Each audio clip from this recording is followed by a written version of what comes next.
Hello. I'm a single, self-employed mother of two.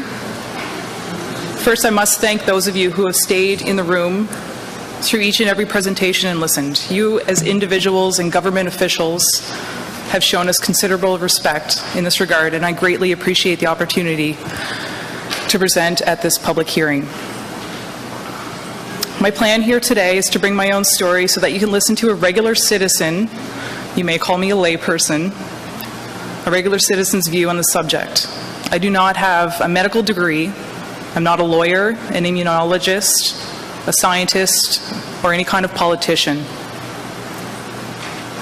After the powerful and informative presentations we've heard over the previous days, and I haven't attended personally, I've been listening in as much as possible.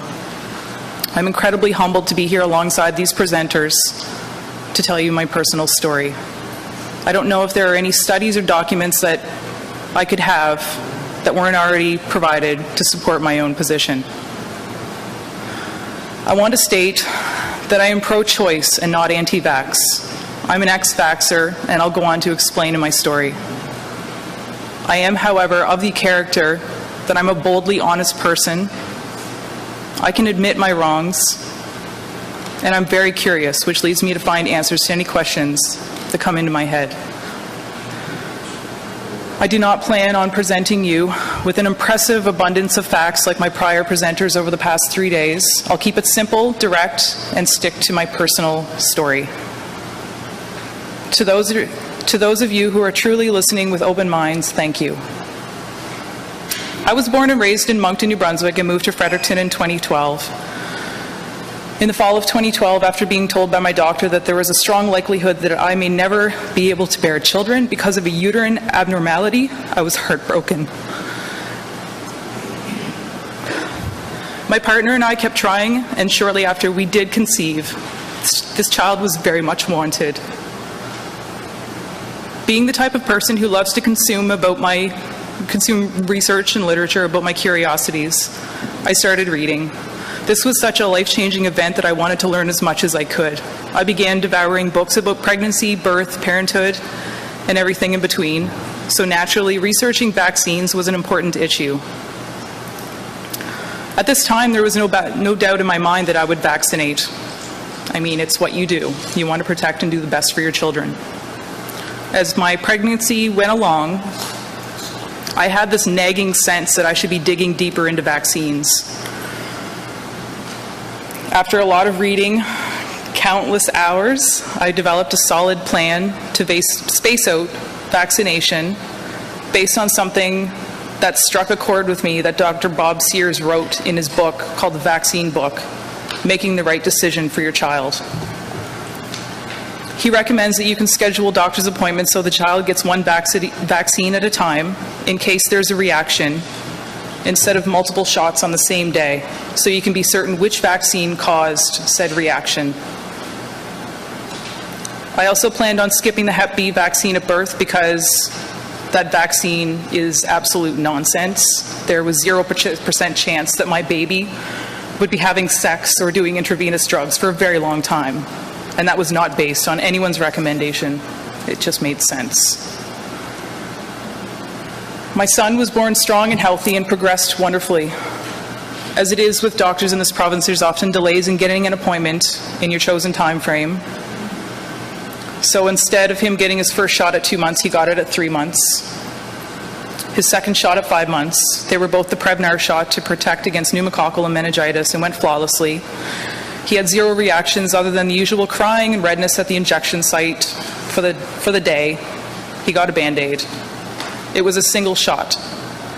At 6 months, he received his first major vaccine, Pediasel, which is a 5-in-1 for diphtheria, tetanus, pertussis, Haemophilus influenza type B, and polio. Everything went fine at the appointment. We went home, he had a normal day, and he went down for his late afternoon nap around 3 p.m. He would usually nap for 90 to 120 minutes, but he kept on napping for 3.5 hours. And when he woke up, he screamed the most unbearable, heartbreaking scream. I had never heard him scream before and never wanted to hear again, and never would wish upon any parent. This shrieking and screaming went on just over 3 hours. He was writhing in my arms, and everything I tried didn't work. I couldn't calm him. There was nothing physically noticeable hurting him. The injection hadn't caused unusual redness or swelling. Just about when I was considering packing up and going to the ER, he started to calm down a little bit and get a bit better and went back to sleep. He didn't leave my arms. He slept a lot over the next few days, and thankfully that scream didn't happen again. What I witnessed made me so scared about what could have happened inside of him that I couldn't see. I couldn't get into my doctor the next day or anytime soon. By this time, he seemed better, so even if I went to emergency, it most likely would have been pointless, and they would have sent me home and make sure he gets lots of fluids and rest. I saw his doctor a month later when he was scheduled for another shot and told her we wouldn't be doing that again. And when she asked why, I told her because I think he had a serious neurological reaction and it caused him to scream for over 3 hours. She chuckled and said, "Better that than get one of those diseases." I was so dumbfounded. She was apparently ignorant of the list of possible adverse reactions and didn't even want to discuss it with me. I couldn't even speak, and I left the office. This is also the same doctor, by the way, this is my family doctor, who has refused me, it's a little bit off topic, but it still applies, who has refused me a colonoscopy even though colon cancer strongly runs in my immediate family. This isn't off topic because it represents how poorly some of our doctors listen to us and how unwilling they are to have a conversation about the topics that we bring up at their office. After the episode my son had, I began vehemently devouring vaccine information. The thing is, nobody ever told me what a rabbit hole it would be. It was literally keeping me up at night. I began with the vaccine inserts, or product monograph, which you have to dig up on the internet on sites like the CDC and the FDA and the vaccine manufacturers, because you really can't get them anywhere else. I had kept a record of the type, I had previously kept a record of the type and brand name each vaccine he received, but I trusted in them so much I hadn't gone beyond that before he was vaccinated. I only knew what they were for. When I called my doctor and asked for a copy of one, I actually got the reply, "Oh, we don't keep them." I didn't know enough at the time or have the outspoken kind of curiosity to ask any more questions. Next, I went on to information from the CDC website, FDA, Health Canada. I dug in deeper on literature from the vaccine manufacturer and studies, delved into the adverse effects, because what I found in the first piece of literature I read shocked me. The DTaP vaccine PediaCell has rare but possible neurological reactions and disorders, which includes decreased consciousness over the next 7 days. I brought this vaccine insert for all of you to read, and I've highlighted the section I'm referring to, and it's on page 7. I only printed out 18 of the 42 pages of this vaccine insert because of financial constraints on my printer and paper and ink. You can certainly dig it up. I believe the website link is probably on one of those pages. If not, it's on the FDA website, and it's called PediaCell, as you can see on the front page.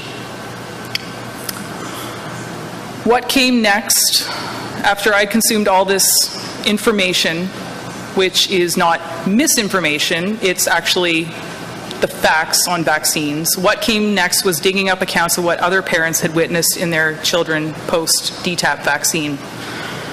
The DTaP scream, or encephalitic cry, as it's most commonly referred to, is far more common than we are told to believe. Over the next few months, he seemed physically fine, but what really struck me were some behavioral markers in decline. Sometimes he would stop breathing, not during sleep, but just in the middle of the day, and his attitude regressed into nearly constant crankiness and fussiness. Imagine if I had gone on to allow him to be injected 2 more times in the following 4 months, and then dozens more vaccines over the span of a decade and more. How could I do that after what I had witnessed? What enrages me the most is that these vaccinations were done without any information provided to me at all by my doctor. There was absolutely no information offered to me prior to my consent. This is not informed consent. It was 100% on me to first familiarize myself with them, then dig up the product monograph. When you go to a pharmacy, they give you drug monographs, interactions, and side effects, and often sit you down and make sure you understand. Why don't they do this with vaccines? Instead, we're simply told the science is settled, they're safe and effective. Vaccines are a far more serious type of medicine with very different and very questionable ingredients, and not enough safety studies to convince me. But I only know this now.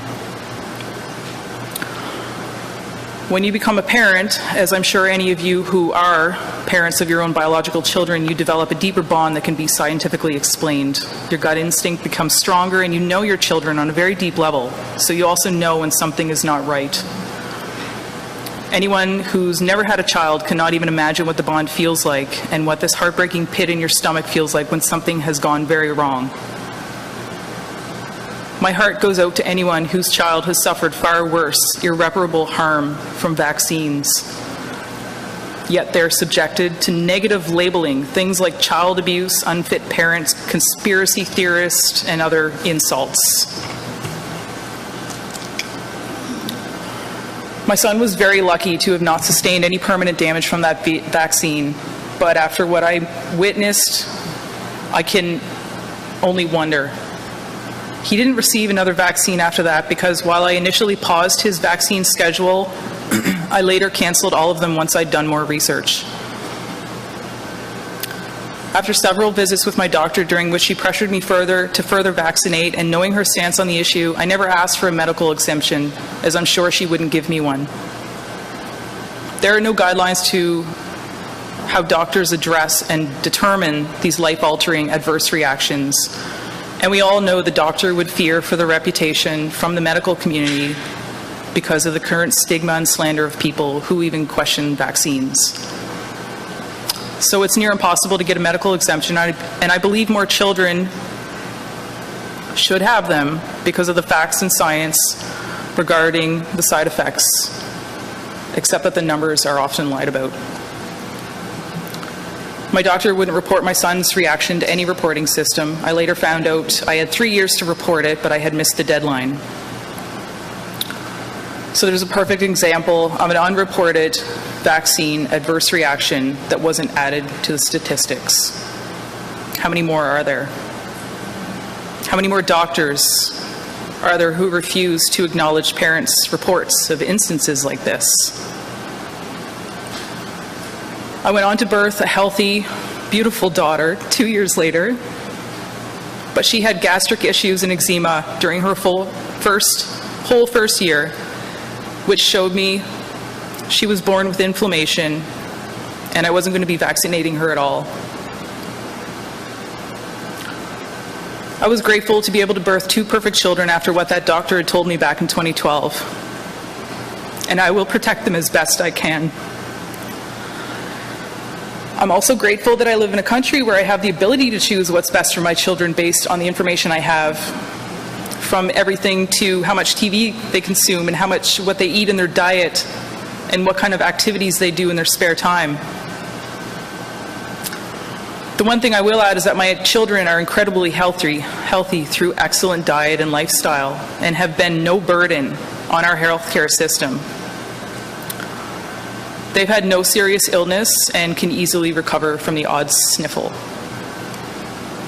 My son started kindergarten last year and loves school. His sister looks forward to going as well.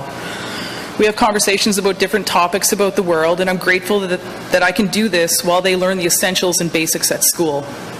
How would I explain to them that a government official is banning them from school because he wants me to put something in their bodies that has already harmed one, and there's a strong likelihood that it will harm the other? How do we choose which children are the most important to protect? How can we choose which children are more deserving of utilizing our public education system?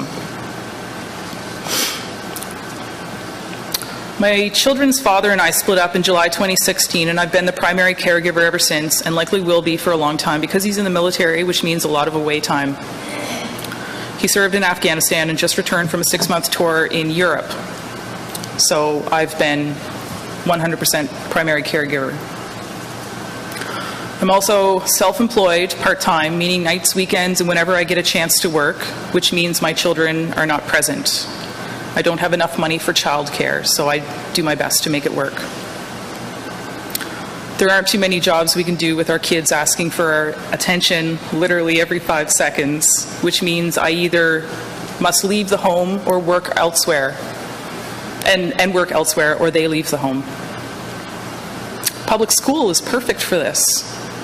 I trust that they can go off and get an excellent education.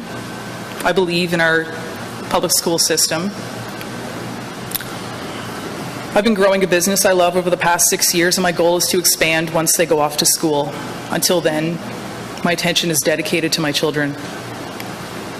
If I'm forced to homeschool, that plan goes out the window and my business will likely suffer because, frankly, I don't feel like I'm the type who's cut out to homeschool, and it will most likely take a toll on my personal level of stress, responsibility, and the fine balance I'm barely succeeding at juggling now.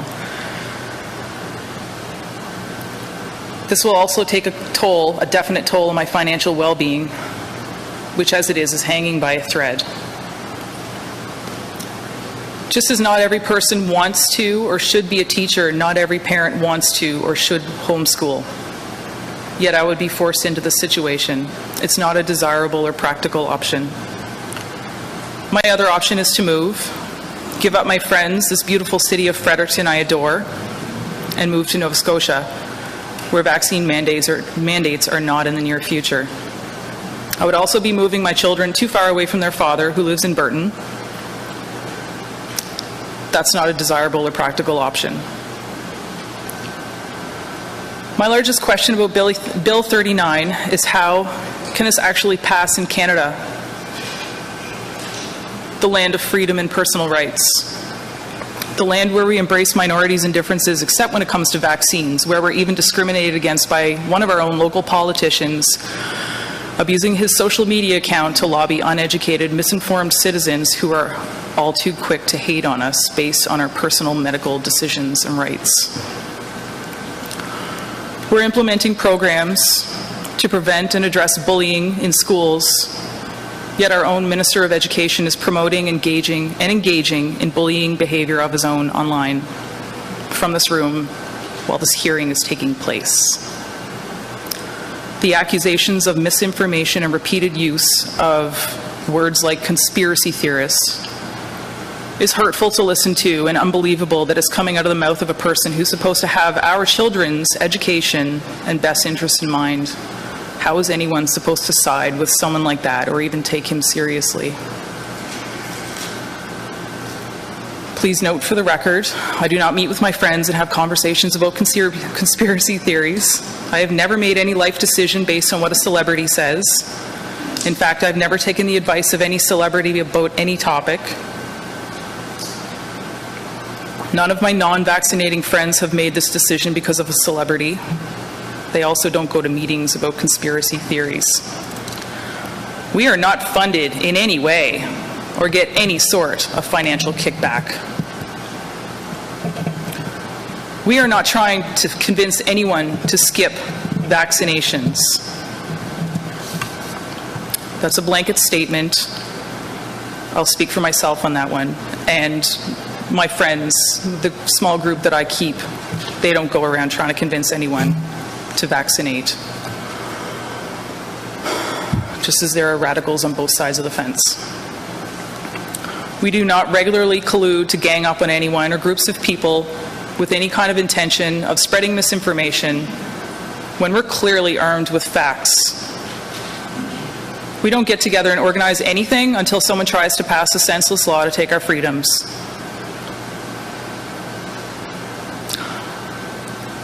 I'm really confused why sometimes the vaccine regimen is referred to as a vaccine regime. The definition of regime is a government, especially an authoritarian one, and a system or planned way of doing things, especially one imposed from above. The meaning of regimen is a prescribed course of medical treatment, a way of life or diet for the promotion or restoration of health, a system of government. I'd like to know why it's okay that media like CBC, Global, and CTV are allowed to hide truths and only represent one side, instead of instantly condoning public officials to insult a group of parents who are fighting for what they believe is right. I'd like to know why they're calling this public hearing an attack from anti-vaxxers. That was in one of the news articles put out yesterday or the day before. The term anti-vaxxer, by the way, is incorrect. Most of us vaccinated our children and then witnessed something that caused us to question the safety of the vaccine or vaccines. Bill 39 infringes on our personal rights to protect our children the best ways we know how. As Cardi said on Tuesday, a parent is the expert on their child. Respectful people don't go around telling other parents how to parent. Even more so, Bill 39 imposes on our bodily autonomy and freedom.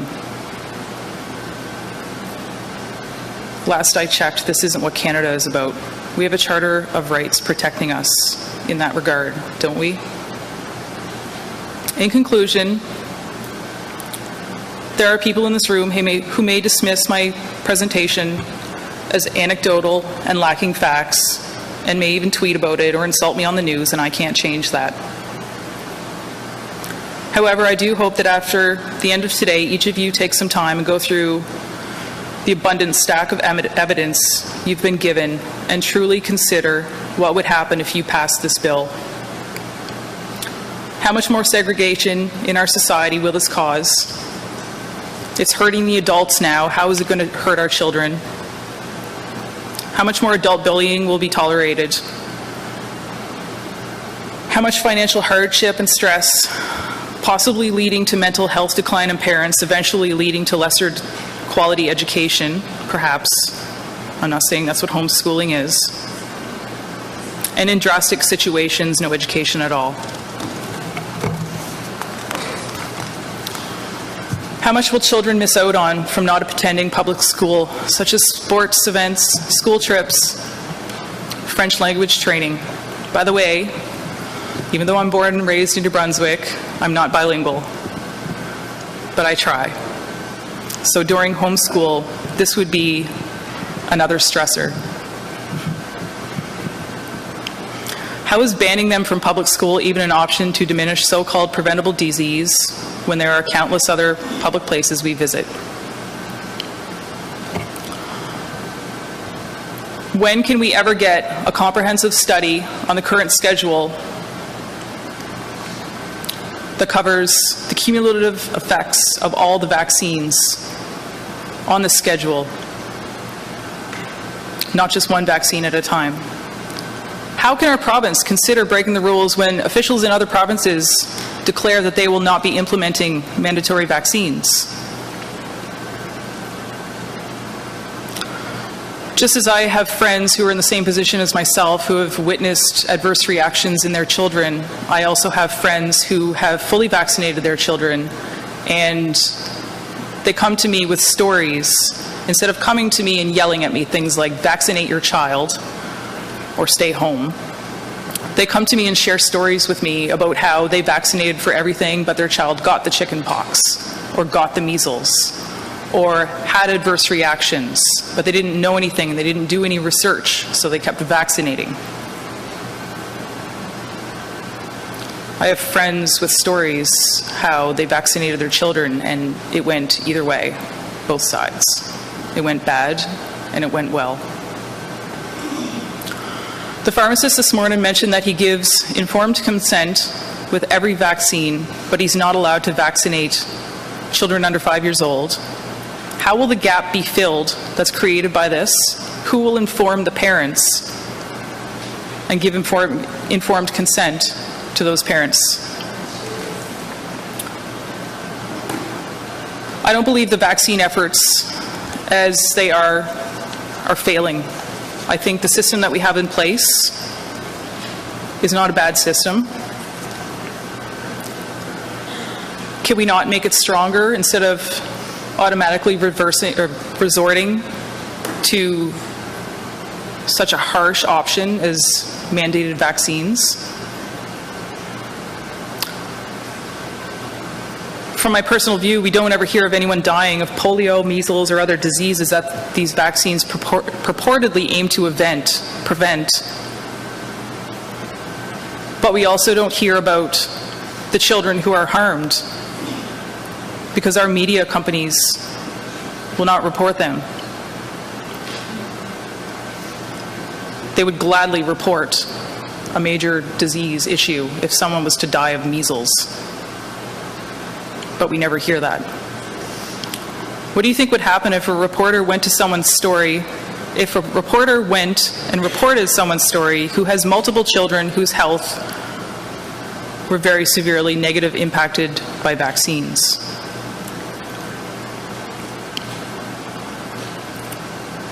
This bill invokes more questions and confusion than solutions, and I hope you'll do the right thing.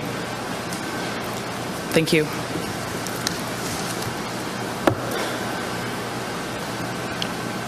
Thank you very much. Are there any questions?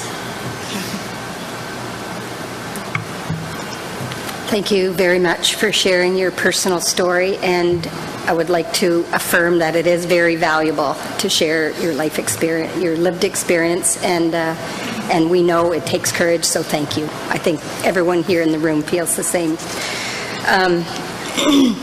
I did just have one specific question that I wondered about from something you said in the story. It seemed that you were supported in choosing the division of your vaccines to be single, but yet you gave an example of something you weren't supported in getting as a medical request.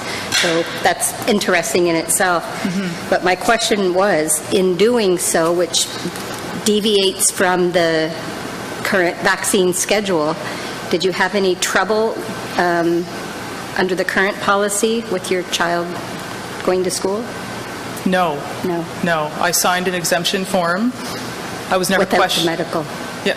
Yeah. Well, more of right. conscience. Right. At this time, there's no right. inquiry as to why, right. So I signed the form. Because you assumed you couldn't get the medical? Yeah, because I'm worried for his health. I must also add that it wasn't easy to try to implement my own vaccine schedule with my doctor. Mm-hmm. There was a lot of coercion on her part trying to talk me into, well, let's just do 2 today and then you don't have to come back for another appointment. I said, no, let's please space them out. Thank you very much. Thank you. Again.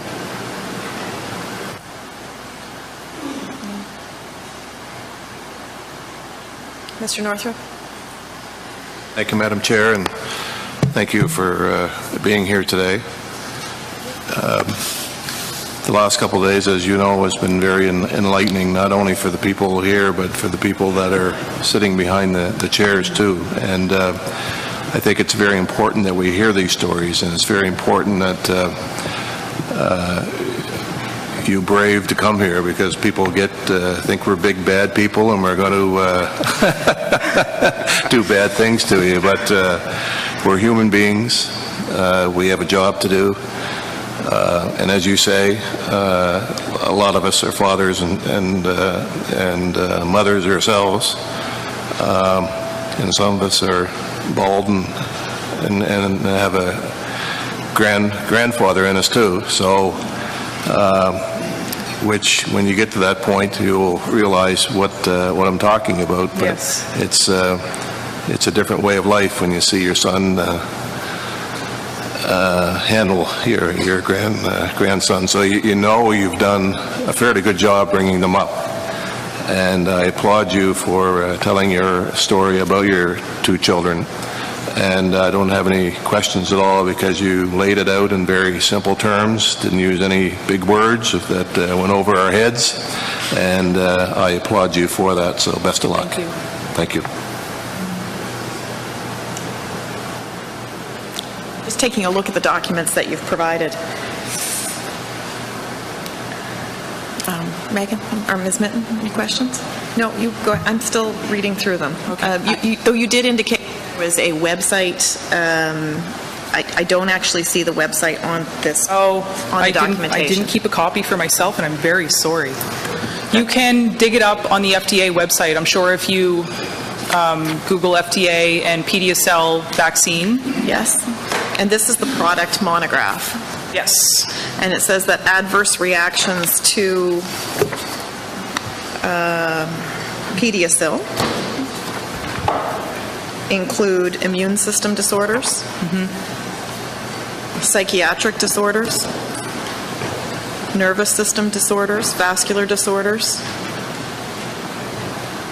Were you informed about any of those? I stopped reading through the list of disorders that are reactions. Were you were you informed of any of those? Not at all.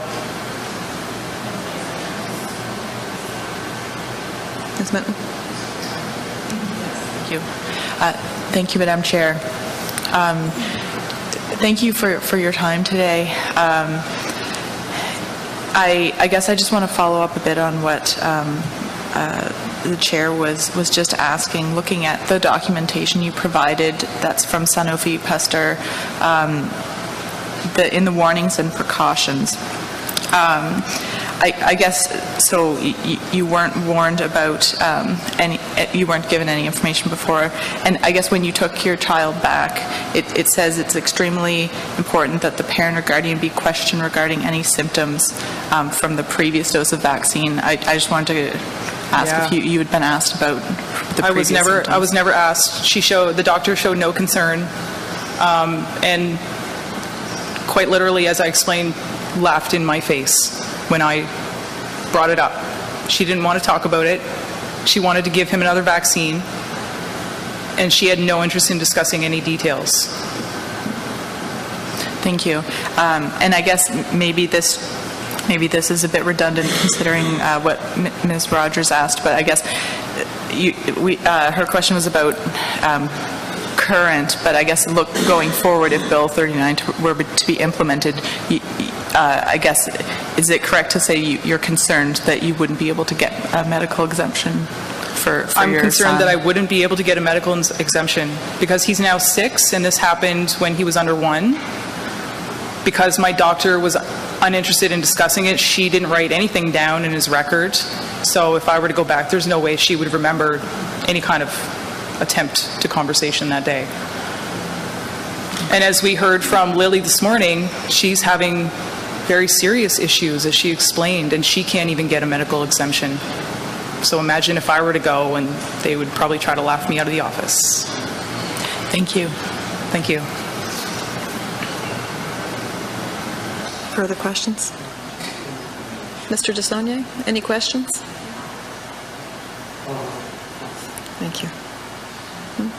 Thank you very much for coming here today, and thank you for providing us with your information. Thank you so much for your time and having me here.